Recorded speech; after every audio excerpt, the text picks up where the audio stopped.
तो मोहब्बत सबसे कीमती है। मोहब्बत, प्रेम, स्नेह, ये सबसे महत्वपूर्ण तत्व हैं जीवन के।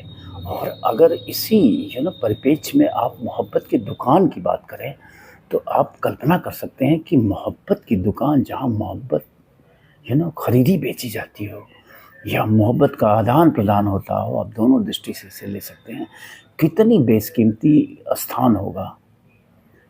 और एक समय रहा होगा संभवतः कि अफ़गानिस्तान जैसे राष्ट्र में भी मोहब्बत की दुकानें चली होंगी। वही मोहब्बत जिस मोहब्बत की दुकान की बात हमारे राहुल गांधी जी करते हैं, वो जिस मोहब्बत की दुकान की बात करते हैं, वो मोहब्बत की दुकान कभी अफ़गानिस्तान में भी रही होगी और उस दुकान के खरीदार भी रहे होंगे।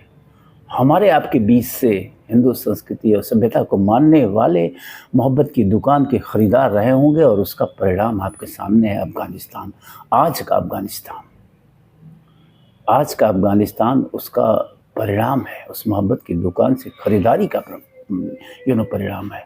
और ये मोहब्बत की दुकान, इसके पीछे भी आप जाइए तो मुग़ल भी जब इस देश में आए तो उन्होंने ऐसी मोहब्बत की दुकान चलाई और उस मोहब्बत की दुकान में खरीदारी करने वालों की संख्या भी बढ़ी। तभी मोहब्बत की दुकान चलाने वालों का कुनबा बढ़ता गया। और अगर इस मोहब्बत को आप देखिए इस परिप्रेक्ष्य में, तो उनको इतनी मोहब्बत थी, मुग़लों को इतनी मोहब्बत थी भारत की सभ्यता और संस्कृति से कि उन्होंने जहाँ कहीं भी मस्जिदें बनाई, वो मंदिरों के ऊपर ही बनाई, तोड़ के उन्हें बनाई। एकदम से मतलब वो मिलाप कर लेना चाहते थे। इतनी मोहब्बत की भावना उनके अंदर भरी थी कूट-कूट के कि जहाँ कहीं भी उन्होंने मस्जिदें तामीर की, वो मंदिरों को तोड़ के ही की। उसके आस-पास जो खाली जगह थी, वहाँ अगर वो मस्जिदें बनाते तो थोड़ी दूरी हो जाती ना और मोहब्बत कम हो जाती। लेकिन उन्होंने ऐसा नहीं किया। इतनी घोर मोहब्बत थी उन्हें आपकी संस्कृति और सभ्यता से, आई मीन टू से हिंदुओं की संस्कृति और सभ्यता से। तो मित्रों, मैं यही कहना चाहूँगा कि आप सब ये मोहब्बत की दुकान जो चलाने की कोशिश फिर से की जा रही है, कहाँ? भारत में नहीं, भारत में नहीं, शेष भारत में। अब भारत कहाँ रह गए? आप तो भारत के एकमात्र टुकड़े में शेष बचे हुए हैं। कहाँ से कहाँ तक विराट भारत था, विशाल भारत था, अखंड भारत था। आज उसके एक खंड शेष में हम रह गए हैं और वहाँ भी मोहब्बत की दुकान चलाने वाले गली गली घूम रहे हैं।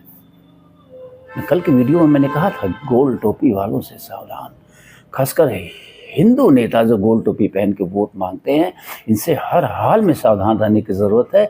ये वही आस्तीन के सांप हैं जिन्होंने अफ़गानिस्तान में कभी मोहब्बत की दुकान खोली थी, पाकिस्तान, बांग्लादेश में मोहब्बत की दुकान इन्होंने खोली थी। और उस मोहब्बत की दुकान की कितनी बड़ी कीमत हिंदू संस्कृति और सभ्यता को चुकानी पड़ी है, ये आपको बताने की ज़रूरत नहीं पड़ेगी। इसलिए मैं राहुल गांधी जी से कहना चाहूँगा, भाई अगर आप तक मेरी आवाज़ पहुँच रही है, तो मैं आपको एक ही संदेश देना चाहूँगा कि अगर भारत की राजनीति में आपको सर्वाइव करना है आने वाले दिनों में, आने वाले वर्षों में, तो आप ये मोहब्बत की दुकान में ताला लगाइए, बंद करिए इसे। नहीं चाहिए हमें ये मोहब्बत की दुकान। देश के बच्चे शेष हिंदुओं को नहीं चाहिए मोहब्बत की दुकान।